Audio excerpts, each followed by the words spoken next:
Let's go live again to Ambala Air Base, where President of India has just concluded her sortie.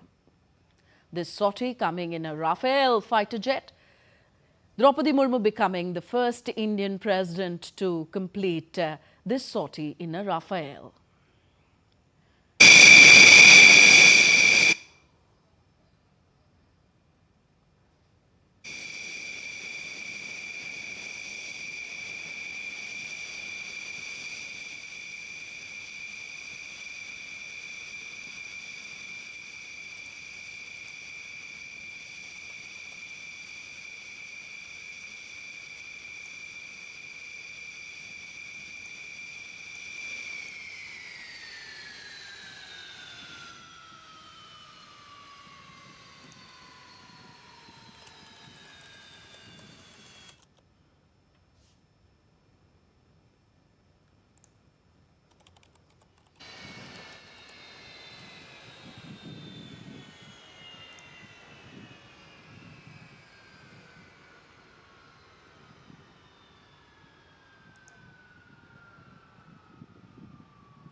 So this is a Rafale fighter jet, which has just undertaken a sortie with the Supreme Commander of the Indian Armed Forces, President of India Droupadi Murmu, a senior pilot there, a two-seater aircraft. It's a fourth-generation fighter aircraft, which many nations have included in their defense arsenal.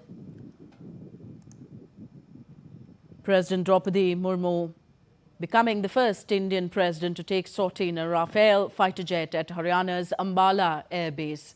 Our correspondent Nandita Dagar is in Ambala. Nandita, what have we seen so far? A historic first there coming from President Droupadi Murmu, yes, completing her sortie in a Rafale.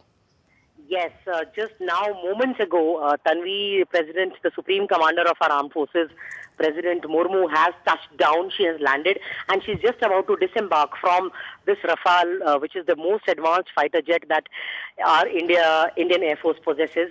You know very well, Tanvi, how it was the Rafale and several other aircrafts along with it that pulverized the Pakistani terrorist camps. During the start of Operation Sindoor, the runways of Pakistani Air Force bases were cratered. How in these hangars, the F-16s, the AWACS and UAVs of Pakistani Air Force were sitting ducks.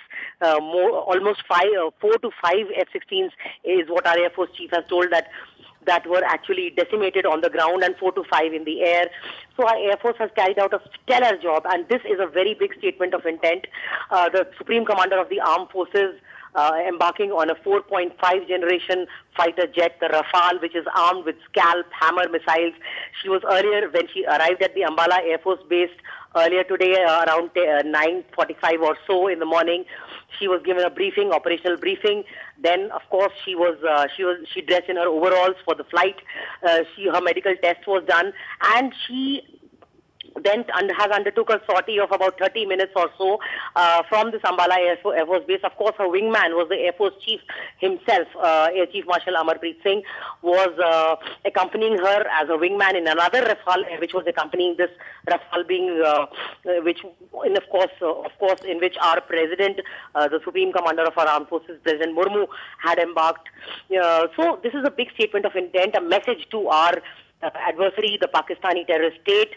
It is a stern warning to that, and of course a reassurance to our countrymen that India is a democracy. The power is wielded by the political leadership, that is the President and the Prime Minister. We just a week ago saw Tanvi, our Prime Minister, embarking the INS Vikrant in. That was also a big statement of intent, coming just 6 months within the Operation Sindoor. And as I speak, I'm sure you would be getting visuals of our President Murmu disembarking from this Rafale fighter jet. We have 36 of those, and more to come, of course, which are the Rafale Marines. They will be coming. 26 of them. Most of them will be made in India. The big statement, to our countrymen very, very reassuring images as the president in her flight overall in this Rafale fighter jet taxiing along the runway, then taking off and then landing. And then this is a frontline airbase, Ambala. Tanvi, this is a frontline airbase and played a huge role in Operation Sindoor in the first few days in the round one of Operation Sindoor. How Pakistan came to its knees, begging on its knees for a ceasefire, was due to the decisive punitive power of the Air Force. As I speak to you, the Rafale is no small part. Did not in that Operation Sindoor, defending not just our skies. In fact, it is actually very remarkable, Tanvi, that the Indian Air Force controls not just our Indian skies but also the Pakistani air skies, Pakistani airspace. The Pakistanis could not venture out of their hangars. They were sitting ducks there. More than 4 to 5 F-16s were killed in the air. More than 4 to 5 F-16s were killed on the ground. And these F-16s are very, very potent 4.5 generation fighters. They are state-of-the-art platforms. And it was these Rafales along with other S-400 missiles, these state-of-the-art equipment and the men behind the machines.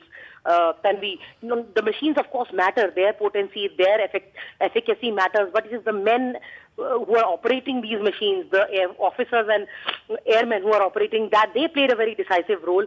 And we can just imagine it, if it was this Rafale, it has become a symbol of Operation Sindoor.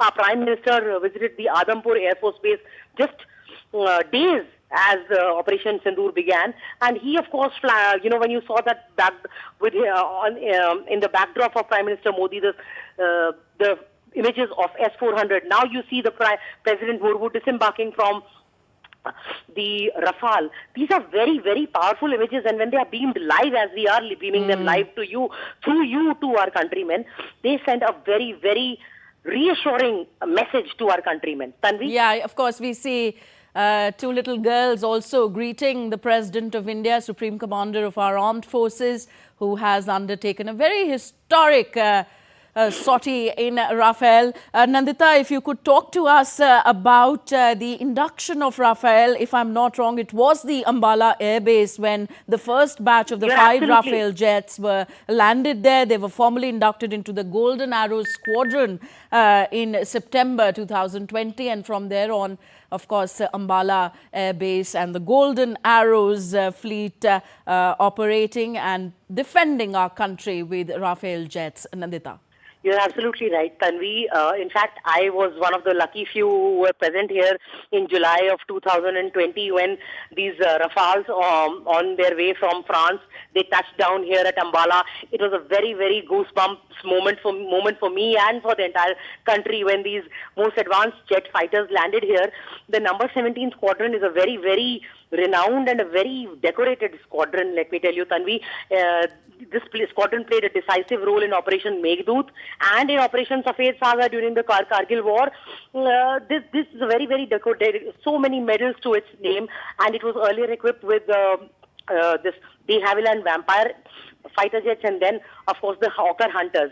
And now it was resurrected in 2020 again with these Rafales, the 17th Squadron Golden Arrows, as they are called, and very aptly, very, very fittingly to their name, they are golden. The symbol is an arrow pointing northwards, and the arrow is golden. And you know, it is a very, it's a day which will be golden letters, because you know that it is not every day that the President of India comes and flies a sortie in an aircraft. In fact, this is only the 4th occasion in the history of independent India that a president has undertaken a sortie or a flight on board a fighter jet. In 2006, it was President Kalam who flew on board a Sukhoi from the Air Force Base of Pune. Then in 2009, it was President Pratibha Patil who again flew on board a Su-30 MKI from the Air Force Base in Pune, Lohegaon it is called. And then again it was President Murmu in 2023 when she flew on board a Su-30 MKI again from Tejpur in Assam. And this is the 4th time that a President of India has flown. And this is the most advanced fighter jet. Yeah, so Nandita, out of the 4 occasions that you have listed of the presidents of India undertaking sorties in the fighter jets of India, 3 times it has been a woman. On that note, yes, we are getting more visuals there.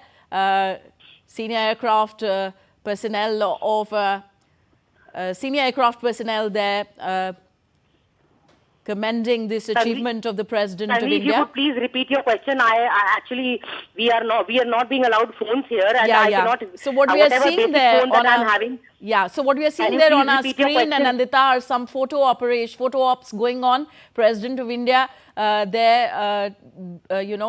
taking a photograph with the senior pilots of the squadron. Actually, what you mentioned just now was 4 occasions when previous presidents of India have undertaken sorties in either Rafale or Sukhoi. So 3 times it has been a woman. Yes, you're right. It's a matter of pride for the pilots who are flying the Supreme Commander. You know, and Air Chief Marshal Amarpreet Singh, who is our Air Force Chief, he also was a wingman.